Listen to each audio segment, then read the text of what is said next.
السلام علیکم ورحمۃ اللہ تعالیٰ وبرکاتہ۔ ناظرین، آپ دیکھ رہے ہیں ہمارا یوٹیوب چینل عمر رضوی ولاگس۔ اگر آپ ہمارے اس یوٹیوب چینل پر پہلی بار وزٹ کر رہے ہیں تو کرپیا ہمارے اس یوٹیوب چینل کو سبسکرائب کر لیں اور ساتھ میں بیل آئیکن کو بھی پریس کر لیں۔ آپ کے سامنے ایک بہترین واقعہ، بہترین سٹوری آپ کی خدمت میں لے کر کے آیا ہوں۔ اگر اچھی لگے تو چینل کو سبسکرائب کر لیں اور ساتھ میں بیل آئیکن کو بھی پریس کر لیں اور ویڈیو کو لائک کر لیں۔ واقعہ کچھ یوں ہے کہ حضرت مولانا روم رحمۃ اللہ تعالیٰ علیہ بہت بڑے ولی اور بہت بڑے عالم دین گزرے ہیں۔ وہ فرماتے ہیں کہ ایک بندہ جو ہے وہ رات کے وقت اپنے گھر سے نکلتا ہے اور مسجد کی طرف جاتا ہے نماز ادا کرنے کے لیے، اللہ رب العزت کی عبادت کرنے کے لیے۔ جب وہ جاتا ہے تو جب گھر سے نکلتا ہے تو راستے میں کیچڑ پر اس کا پاؤں پھسلتا ہے، اور جو ہی اس کا پاؤں پھسلتا ہے تو وہ گر جاتا ہے۔ گر جانے کے بعد اس کے کپڑے جو ہیں وہ خراب ہو جاتے ہیں کیچڑ کی وجہ سے۔ دوبارہ وہ گھر واپس آتا ہے، کپڑے بدلتا ہے، تبدیل کرتا ہے، لباس تبدیل کر کے وہ پھر مسجد کی طرف جانے کا ارادہ کر لیتا ہے۔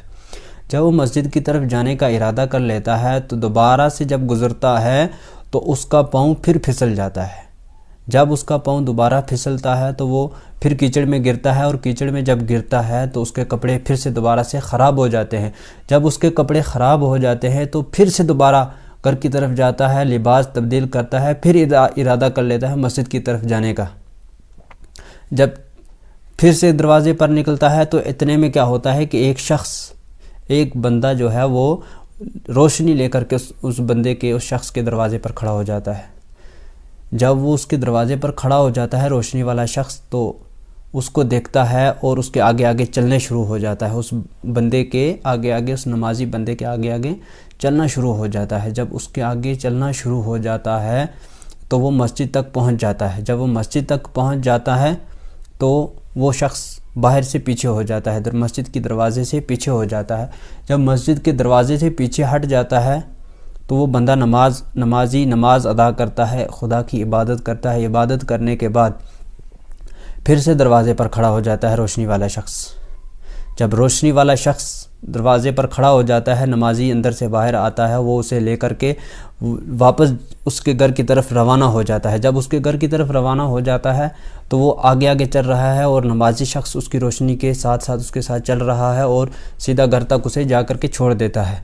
جب نمازی اپنے گھر تک پہنچ جاتا ہے تو دروازہ بند کرنے کی کوشش کرتا ہے، تو اتنے میں اس کو خیال آتا ہے کہ یار اس بندے سے پوچھا جائے یہ شخص ہے کون، اس نے میرے لیے روشنی کا انتظام کیا، مجھے مسجد تک پہنچایا، نماز ادا کروائی، مجھے واپس گھر چھوڑ دیا۔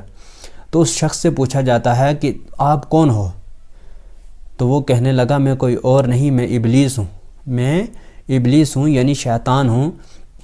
تو اس سے پوچھا گیا کہ تیرا تو کام اس کام کے برعکس ہے، کیونکہ شیطان کا کام جو ہے وہ نیکی سے دور کرنا ہے۔ تیرا کام یہ تھا کہ مجھے مسجد نہ لے جاتا بلکہ مجھے دوبارہ گرنے پر مجبور کر دیتا تاکہ میرا ارادہ ترک ہو جاتا، میں مسجد کی طرف نہ جاتا۔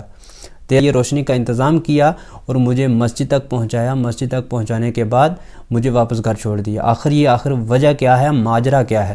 تو اس شیطان ابلیس نے کہا کہ جب تو پہلی مرتبہ گرا تھا تو تب اللہ پاک نے تیرے تمام سارے صغیرہ کبیرہ گناہوں کو معاف کر دیا تھا، اور جب تو دوسری مرتبہ گرا تھا تو تیرے خاندان والوں کو اللہ رب العزت نے بخش دیا تھا، اور اگر تو تیسری مرتبہ گر جاتا تو تیرے پورے گاؤں والوں کو اللہ رب العزت معاف فرما دیتا، بخش دیتا۔ تو اس لیے مجھے یہ بات پسند نہ تھی، اس لیے میں روشنی لے کر کے آیا تاکہ تو عبادت کر لے، گاؤں والے جو ہیں وہ ان کی معافی نہ ہو جائے اور وہ کہیں بخشے نہ جائیں۔